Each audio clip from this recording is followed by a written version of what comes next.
안녕하세요. 이제 제 책 마지막 챕터예요. 그래서 오늘은 그 거의 끝에 부분에 이혼 가정이 한 3가정이 있어서 한꺼번에 이제 묶어서 얘기를 하는 것이 종합적으로 얘기가 될 것 같아서 3케이스를 묶어서 말씀드릴게요. 근데 얼마 전에 특강이 그 이혼 가정에서의 어떤 뭐 이렇게 부모들이 알아야 될 점 얘기를 했는데 막 하루 안에 조회수가 막 올라가서 저 깜짝 놀랐어요. 저는 지금 이거 하면서도 뭐 조회수가 뭐 이렇게 하면 그래 내가 하고픈거 하는 거고 또 책 못 읽는 사람이 이런 방송을 통해서 선한 영향력이야 이랬어요. 그러고선 좀 어떤 때는 조회수가 이러면은 어머 내 얘기가 너무 옛날 얘기 같은가 이러고 또 좀 이렇게 회의롭게 생각하고 이랬는데 그건 보니까 조회수가 막 올라가니까는 막 1시간 뒤에 또 보게 되고 또 보게 되고서 내가 어머 나도 되게 웃겨진다 그러고 참 재밌는 경험을 했습니다. 그런데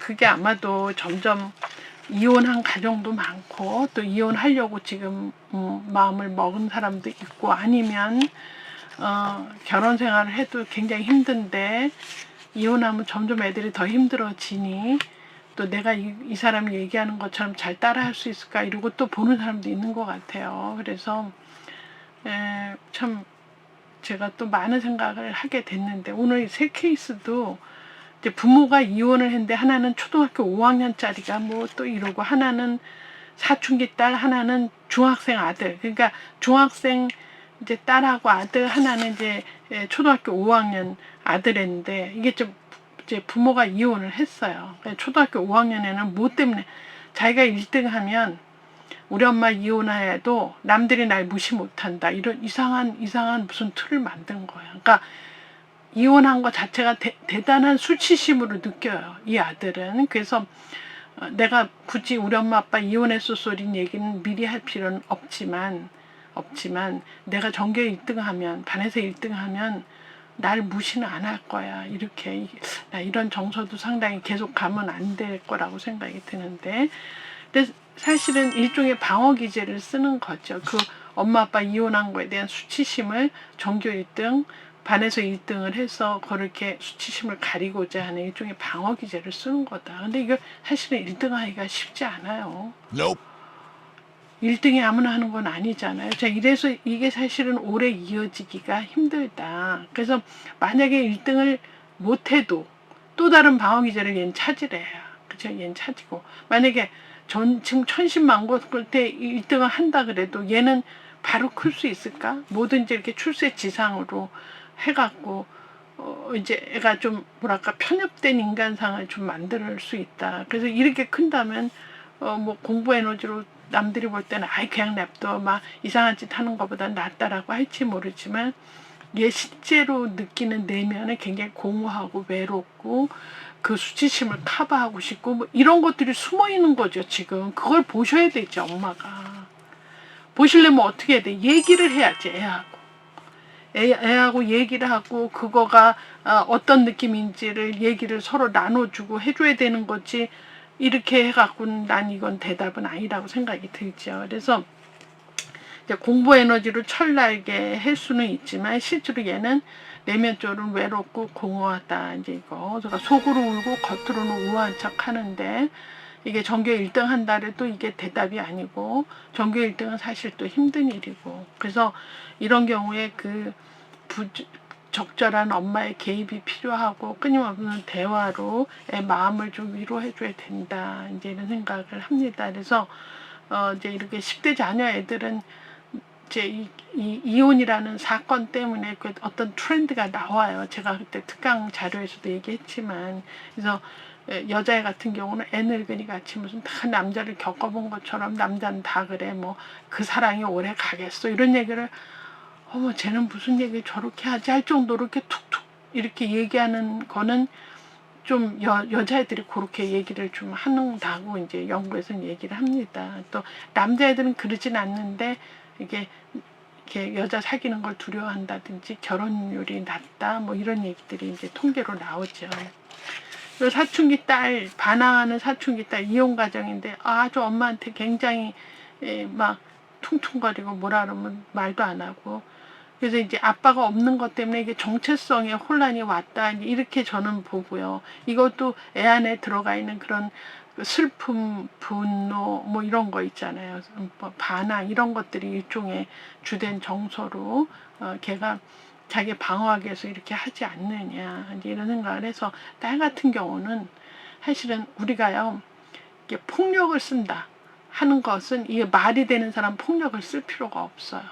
그래서 얘는 살살 앉혀놓고 너가 제일 속상한 감정이 뭐니? 이러면 아빠 없으니까 뭐 이런 것도 못하잖아. 되게 불편해. 뭐 어쩌고 저쩌고 계속 말을 미운 감정을 하나씩 두 개씩 꺼내놓으면요. 나중에 그렇게 밉지 않아요. 여러분들도 되게 속상할 때 그냥 가만히 있으면 얼굴이 펄해지고 나중엔 술 생각밖에 안 난대요. 근데 이거를 누구한테 말해요.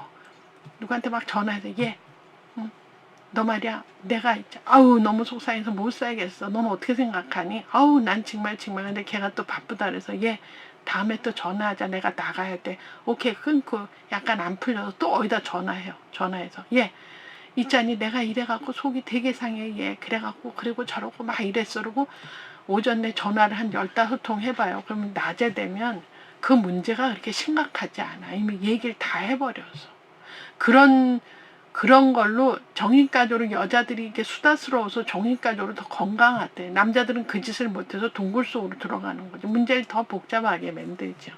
그래서 이게 딸 같은 경우는 엄마가 이렇게 살살 끄집어내서 아빠에 대한 미운 감정, 그리운 감정, 또 이제 이혼하게 되면 애들은 거의 다 난 세상에 혼자다 이렇게 생각해. 그리고 이혼해서 아빠가 멀리 가면 엄마도 이제 없어지면 난 혼자다 이렇게 막 이상한 시나리오를 만들어서 스스로를 굉장히 외로운 사람으로 만들죠. 그래서 그런 거를 얘기를 해야 돼요. 그러면 그 애가 무엇 때문에 상심했는지를 살살 알아낼 수 있어요. 그 얘기 속에서. 그러면 이제 문제 해결이 되죠. 그 안에서. 그래서 이제 사춘기 딸 같은 경우는 이혼 가정은 엄마하고는 연구에서도 이혼했는데 동성인 경우는 괜찮대. 이성보다. 그래서 이제 엄마가 딸하고는 잘 사는데 만약에 엄마가 아들하고는 힘든 거지. 살짝 성이 이래서. 그래서 이런 경우는 살살 얘기를 대화로 유도하고 걔 분노 수준을 어느 정도 알고 같이 공감해주고 이러면 상당히 많은 게 해소돼요. 근데 이제 또 그런 얘기도 할 수 있지. 막 텔레비 보다가 막 청소년들 가출해서 저 찜질방사로 그러면 얘 쟤네들은 왜 가출할까? 너는 가출하면 좋은 일만 있겠니? 좋은 것도 있겠다. 나쁜 건 없을까? 뭐 이렇게 그런 얘기를 하면 엄마 왜 나한테 그래? 난 안 그러잖아. 난 그런 사람 아니야. 이러고 막 얘기를 해. 왜 그래? 막 이러고 싸우죠. 그러면 이제 그러면서 조금 접근해서 얘기하면 얘가 어디까지 생각하고 있다는 걸 알 수 있어요. 얘가 되게 화나고 속상해도 집 나가서 뭘 할 것 같진 않고 그냥 해봐야 나한테 툴툴거리고 어제 이러다가 살살 비유 맞춘다고 나가서 또 아이스크림 하나 먹고 오면 또 기분이 살짝 좋아지고 이렇게. 그래서 요 사춘기 여자는 엄마가 많은 대화를 통해서 지금 아빠 없는 거에 그 정체성 혼란을 조금 이렇게 뭐랄까 진정 모드로 가면 그 미운 마음을 말로 하면서 많이 행동화되진 않는다. 저는 그렇게 지금 얘기할 수 있고, 또 한 가지 사례는 이제 사춘기 아들인데 이제 이게 엄마가 애 키우기가 어려운 거지. 근데 사춘기 아들은 이혼하지 않아도 힘들어요. 사춘기 어디로 튈지 모르는 럭비공 같이 난리죠. 힘들죠. 그래서 또 이제 그 아들 같은 입장은 뭐 이러고 서로 싸우느니 서로 그냥 이렇게 안 보고 그냥 자기 할 일 하고 살아라로 다 이해한다 그러면서도 아들 같은 경우에 아빠 부재로 오는 그 정체감 혼란 또는 이제 불안감, 아니면 나 혼자 덩그러니 세상에 남아있다, 또는 아빠가 굉장히 뭐 술 먹고 이래서 이제 아빠가 모델링하기 어려운 사람이면 알튼이 빠져서 없는 건 좋은데 내가 엄마의 어떤 친구이자 나중에 이렇게 뭔가를 다 이렇게 해줘야 되는 것 같아서 그 부담감, 이런 것들이 많이 있다 그래요. 그래서 애들이 이게 불안하고 이제 분노에 쌓이고 화가 나면 어떻다 위축되거나 공격적인 행동을 하죠. 그 집을 나가거나 뭐 집에 앉아서 방구석에서 물만 먹고 뭘 한다거나 이런 식으로 양극단화된다. 근데 요 아들은 이렇게 공격 행동을 하니까 저 친구하고도 이렇게 분노 표출로 별로 좋으면 안 되니까 이렇게 거리를 둔다든지 냉정함을 갖는다든지 이런 일을 한다는 거죠. 그러면서 세상에 나 혼자다 이러고선 참 혼자 연습을 하는 측은지심을 보인다. 이런 경우 할 수 있는 게 뭐죠? 좀 뻔한 시나리오인데 애 붙잡고 뭐라 그래야 돼. 그래 미안해. 엄마랑 아빠랑 성격 차이로 그렇지만 아빠도 널 되게 사랑하고 엄마도 마찬가지야.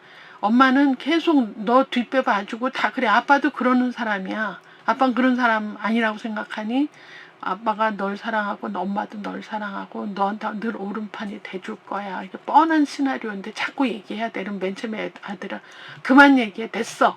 뭐 이러고 막 이런데도 그런 얘기 하다 안 하면 되게 또 불안해해요. 그래서 그 얘기는 뻔한 시나리오라도 해줘야 된다.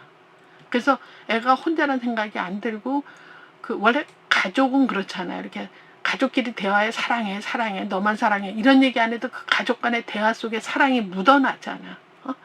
그 묻어나는 것 때문에 가족 영화 보면 다 울잖아요. 그에게 그 서로의 측은지심으로 사랑이 묻어나는 대화에 눈물이 그냥 뚝뚝 떨어지죠. 사랑 얘기를 해서 뭐 그런 거 아니잖아.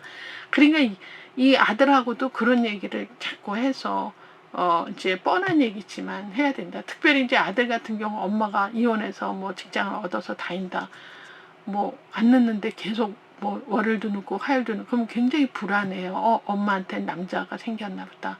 만약에 결혼하면 나는 혼자겠다 서부터. 아니면 또 잘못 만나면 엄마 또 이혼하게 되면 이건 뭐지 서부터 뭐 애가 무척 복잡해져요. 그래서 엄마가 직장 생활하다 늦게 들어올 때 어떻게 해야 돼? 애한테 다 얘기해야 돼. 오늘 회식인데 어제도 그랬는데 오늘 또 나가는 일은 오늘 그 옆부서 과장님인데 저기 어머님이 돌아가셔서 갈 사람이 없다니까 내가 어제 외식했는데도 오늘 또 여기 따라갈 수밖에 없어. 아들 내가 그 갔다가 금세 갈게 이러고 수시로 얘기를 하고 사진 찍어서 보여주고 이렇게 안심하게 해줘야 돼요. 왜냐하면 그런 거 안 하면 굉장히 애들이 불안해한다. 또 엄마한테 또 버림받을까봐 또 불안해한다. 이런 게 이제 나오죠.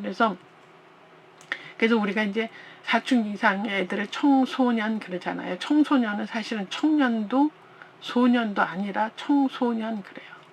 또 엄마한테 막 대들고 싸울 때는 꼭 소년같이 대들어. 애같이. 그다음 어느 날은 엄마 나 다 이해해. 그건 또 청년같이 이해한대. 그래서 이게 청소년은 어떤 땐 소년같이 어떤 땐 청년같이 그러나 이게 걔도 잘 몰라. 어떤 땐 애기같이 소년같이 어떤 땐 어른같이 청년같이 그래서 내가 이렇게 막 믹스해서 쓸 때를 우리가 청소년 이런다고 생각하시면 제일 우리가 이해하기가 쉬워요. 그래서 이렇게 얼마나 이혼을 했어도 얼마나 애하고 직접적으로 관여를 하고 그 관여 정도, 관계의 질 이런 거에 따라서 이 시기를 잘 극복할 수 있다 이렇게 생각이 들죠. 이미 이혼한 사태에서 이혼을 되돌릴 수 없다면 이제 이 관계의 질이라든지 또 얼마나 관여를 한다든지 나는 애한테는 이런 얘기는 꼭 해야 되고 사진 찍어서 보여줘야 되겠다라든지 엄마 늦으니까 어디까지 날 데려 나오라고 한다든지 이렇게 좀 각별한 서로의 그 관계의 질을 높여지면 사실은 또 살고 보면 별일도 아니잖아요. 그런데 너무 지나치게 이게 이혼이란 거에 매몰돼서 살 필요는 없다. 그래서 오늘로서는 제 책을 끝을 내고 3월부터는 제가 이제 여러분들이 아무래도 특강을 좀 더 좋아하는 것 같고 조회수가 뭐 하루 만에 얼마씩 올라가는 걸 볼 때 제가 특강을 좀 더 준비를 해야 되겠다 이런 생각이 들고 그동안 제 책에 대한 내용을 제가 한다 그래서 해서 제 책 너무 사랑해 주시고 많은 사람한테 추천을 해 주시며 그리고 잘 건강한 가정을 이룰 수 있으면 저는 유튜브 하는 거에 보람이라고 생각이 듭니다. 다음에 또 봬요.